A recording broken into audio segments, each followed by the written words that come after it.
আমরা মূলত আজকে মনোনয়নপত্র এক, আপনার রসিদ বই, জামানত বই, বৈধ প্রার্থীর তালিকা, প্রতিদ্বন্দ্বী প্রার্থীর তালিকা আর প্রতীকের পোস্টারের নমুনা এবং মনোনয়নপত্র জমা দেওয়ার যে নির্দেশনা আছে, নির্দেশিকা আমরা জমা আজকে সরবরাহ করছি।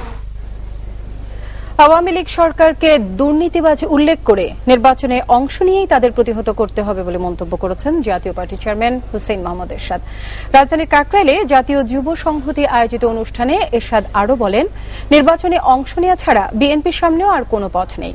এ সময় বিএনপির সমালোচনা করে এরশাদ বলেন, তার দল জনগণের সাথে চুক্তিবদ্ধ, তাই নির্বাচনে অংশ নিচ্ছে।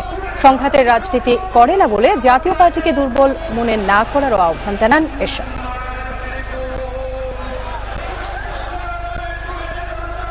এই সরকার দুর্নীতিবাজ সরকার, এই সরকার দুঃশাসন দাঁড়িয়েছে। এই সরকারকে সরাতে হলে কি করা যাবে, কি করা উচিত? এদের উৎখাত করতে হলে, বিদায় করতে হলে নির্বাচন ছাড়া বিকল্প পথ নাই। এত আন্দোলনের পর, এত গাড়ি পোড়ানোর পর, এত মানুষ পড়ার পর, এত শিশুদের জ্বালিয়ে মারার পর আমরা নির্বাচন আসবে, বিকল্প কোনো পথ নেই। নির্বাচন পদ্ধতি সংস্কারের প্রতিশ্রুতি নিয়ে জাতীয় পার্টি তৈরি করছে তাদের নির্বাচনী ইশতেহার। আসন্ন নির্বাচনে জাতীয় পার্টির হয়ে অংশ নিতে সাবেক ৪৯ জন সংসদ সদস্য আবেদন করেছে বলে জানিয়েছেন দলের চেয়ারম্যান হুসেইন মোহাম্মদ এরশাদ। তবে নতুন জোটবদ্ধ হয়ে নির্বাচন করার কথা বললেও এখনো তেমন কোনো সাড়া পাননি তিনি। আকস্মিকভাবে নির্বাচনে অংশ নেওয়ার ঘোষণা দেয় জাতীয় পার্টিতে বিএনপির পক্ষের অংশটি নাখোশ হয়েছেন, আর তাতে দলে ভাঙনেরও আশঙ্কা দেখা দেয়। তবে দলের চেয়ারম্যান হুসেইন মোহাম্মদ এরশাদ তা অস্বীকার করেন। আমার দলে কেউ অসন্তুষ্ট নয়, এভরিবডি রেডি ফর ইলেকশন। দলকে ঐক্যবদ্ধ রাখার পাশাপাশি নির্বাচনের প্রস্তুতি নিয়ে এখন ব্যস্ত তিনি। আবারও বললেন, জোটবদ্ধ হয়ে আগামী নির্বাচনে অংশ নেয়ার কথা। অনেক এমপি ছিলেন, এখন নেই, তারও আশা আমাকে আবেদন করেছেন, তাদের নেব। ৪৯ জন ইতিমধ্যে আমার কাছে আসার জন্য আবেদন করেছেন, তার আগে এমপি ছিল। জোট করছি, জোট করছি দিয়ে নেব। দেখুন আগে ভবিষ্যৎবাণী করতে পারি না তো, অনেকে আহ্বান জানাচ্ছি, তারা আসবেন না তো, জোট একটা করবো। নির্বাচন পদ্ধতি পরিবর্তনের প্রস্তাব রেখে এরশাদ প্রস্তুত করছেন নির্বাচনী ইশতেহার। আমি ইশতেহার দিচ্ছি, ইশতেহার দেব। প্রথম কথা হলো, আমি নির্বাচন পদ্ধতি পরিবর্তন করতে চাই। নির্বাচন পদ্ধতি পরিবর্তন করবো। পৃথিবীতে ৮৬ দেশে আছে, ওই সমস্ত অ্যাম্বাসাডারকে চিঠি লিখেছি, উত্তর দিয়েছেন। আমি কিছুদিন পরে সেমিনার করে আমার বক্তব্য তুলে ধরবো। আওয়ামী লীগ এবং বিএনপির গত ২৩ বছরের রাজনীতির ধারা পরিবর্তনের প্রতিশ্রুতি নিয়ে নির্বাচনী হাওয়া নিজের পক্ষে আনার আশা এরশাদের। Sultana Rahman, independent news, Dhaka. সর্বদলীয় মন্ত্রিসভার নজির পৃথিবীর কোথাও নেই উল্লেখ করে গণতন্ত্র রক্ষায় সরকার পতনের আন্দোলনে সবাইকে শরিক হওয়ার আহ্বান জানিয়েছেন বিএনপির ভারপ্রাপ্ত মহাসচিব মির্জা ফখরুল ইসলাম আলমগীর। সন্ধ্যায় রাজধানীর একটি হোটেলে তারেক রহমানকে নিয়ে লেখা political thoughts by Tarique Rahman বইয়ের প্রকাশনা উৎসবে তিনি এই আহ্বান জানান। মির্জা ফখরুল বলেন, এই সরকারকে সরাতে না পারলে দেশের গণতন্ত্র থাকবে না। এ সময় আন্দোলনের দিনগুলোকে সামনে রেখে দলীয় নেতাকর্মীদের অবস্থান সম্পর্কেও জানতে চান বিএনপির ভারপ্রাপ্ত মহাসচিব।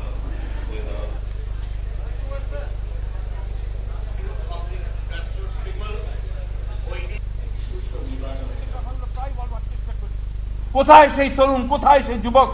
তারা এখনো জেগে উঠছে না কেন? তারা এখনো কেমন করে এই সমস্ত লোকদেরকে, যারা সরকারকে, এই সরকারের পদগ্রহণ করছে এবং গণতন্ত্রকে ধ্বংস করবার জন্য যারা কাজ করছে, তাদের বিরুদ্ধে প্রতিবাদে সোচ্চার হয়ে উঠছে না কেন? আমি অনুরোধ করব আজকের এমবি অ্যাসোসিয়েশনকে, সেই সঙ্গে সকল পেশাজীবী সংগঠনগুলোকে এবং ঢাকা বিশ্ববিদ্যালয়কে, সমস্ত সংগঠনগুলোকে, যে আপনারা আসুন, বেরিয়ে আসুন, প্রতিবাদে সোচ্চার হন।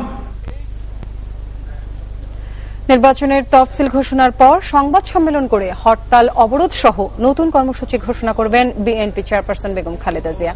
এতে তফসিল বর্জন করতে দেশবাসীর প্রতি তিনি আহ্বান জানাবেন বলেও নিশ্চিত করেছেন দলটির নেতারা। আগামী সোমবারের মধ্যে ১০ম জাতীয় সংসদ নির্বাচনের তফসিল ঘোষণা হতে পারে বলে শুক্রবার সাংবাদিকদের জানিয়েছেন নির্বাচন কমিশনার মোহাম্মদ শাহনেওয়াজ। সামনের সপ্তাহে প্রথম ভাগে আমরা তফসিল ঘোষণা করে দেব। তফসিল ঘোষণার পর টানা আন্দোলন কর্মসূচি দেওয়ার সিদ্ধান্ত নিয়েছে প্রধান বিরোধী দল বিএনপি। যদি নির্দলীয় সরকারের ব্যবস্থা না করে তফসিল ঘোষণা করা হয় তাহলে সেই মুহূর্ত থেকে বাংলাদেশকে অচল করে দেওয়া হবে। দলের নেতারা জানিয়েছেন, এখন দাবি আদায়ে আন্দোলনই একমাত্র পথ বলে মনে করছেন দলের চেয়ারপারসন। এই পরিস্থিতিতে আরো সক্রিয় হবেন দলের চেয়ারপারসন বেগম খালেদা জিয়া। যদি এই বিতর্কিত লোকসভা নির্বাচনের তফসিল ঘোষণা করা হয়, তার পরিপ্রেক্ষিতে প্রতিহতের ডাক বিরোধী দলের নেত্রী দেশনেত্রী বেগম খালেদা জিয়ার কাছ থেকে আসবে। তিনি স্বয়ং ওই তফসিল বর্জন করার আহ্বান জানাবেন বলেই আমরা সকলে উন্মুখ হয়ে বসে আছি। দলের সিনিয়র নেতারা মনে করছেন, সীমানা পুনর্নির্ধারণ, ত্রুটিপূর্ণ ভোটার তালিকা প্রণয়ন, বিএনএফকে নিবন্ধন দেয়া সহ নির্বাচন কমিশনের বেশ কিছু কার্যক্রমের মাধ্যমে প্রমাণ হয়েছে তাদের অধীনে নির্বাচন নিরপেক্ষ হবে না। এই নির্বাচন কমিশন সরকারের বশংবদ এবং সরকার যেভাবে নির্দেশ দিচ্ছে নির্বাচন কমিশন ঠিক সেভাবেই আচরণ করছে।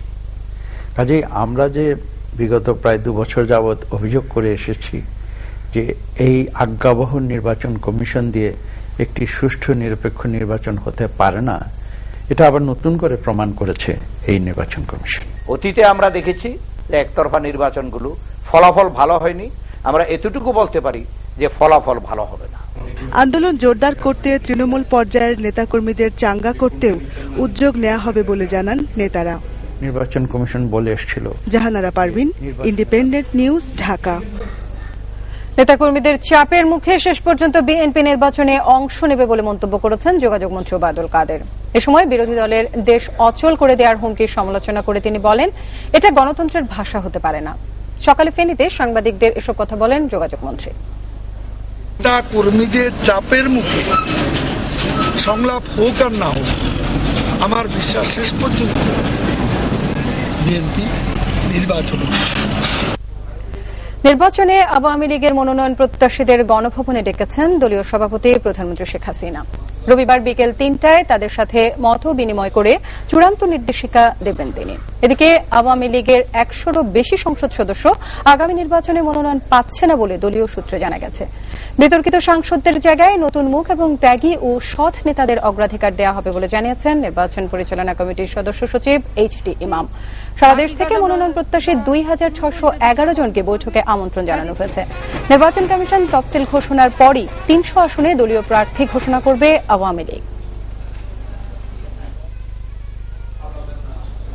নতুন নিবন্ধিত দল বাংলাদেশ ন্যাশনালিস্ট ফ্রন্ট বিএনএফ এককভাবে 300 আসনে নির্বাচনের প্রস্তুতি নিচ্ছে। সকালে ঢাকা রিপোর্টার্স ইউনিটিতে সংবাদ সম্মেলনে এই ঘোষণা দেন বিএনএফ সভাপতি এবং প্রধান সমন্বয়কারী আবুল কালাম আজাদ। তিনি বলেন, দুই দলের 41 বছরের রাজনৈতিক সংস্কৃতির বাইরে নতুন ইতিবাচক সংস্কৃতি নিয়ে দল গোছাবে বিএনএফ। শান্তিপূর্ণ হয়, যাতে নির্বাচনে বিএনপি সহ সকল দল অংশগ্রহণ করে, সেই জন্য আমাদের প্রচেষ্টা অব্যাহত থাকবে। একথাও আমি বলতে চাই যে নির্বাচনে জনগণের অংশগ্রহণ থাকবে না। তফসিল ঘোষণার পরে নির্বাচনে অংশগ্রহণ করার পরও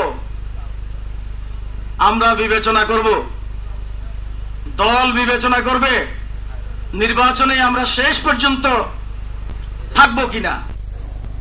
সংবাদের সময় একটা বিরতির, আমাদের সাথেই থাকুন, ফিরে এসে জানাবো। ইরানের পরমাণু কর্মসূচি নিয়ে সমঝোতায় এবং জেনেভায় বৈঠকে বসছে 6 দেশের পররাষ্ট্রমন্ত্রী।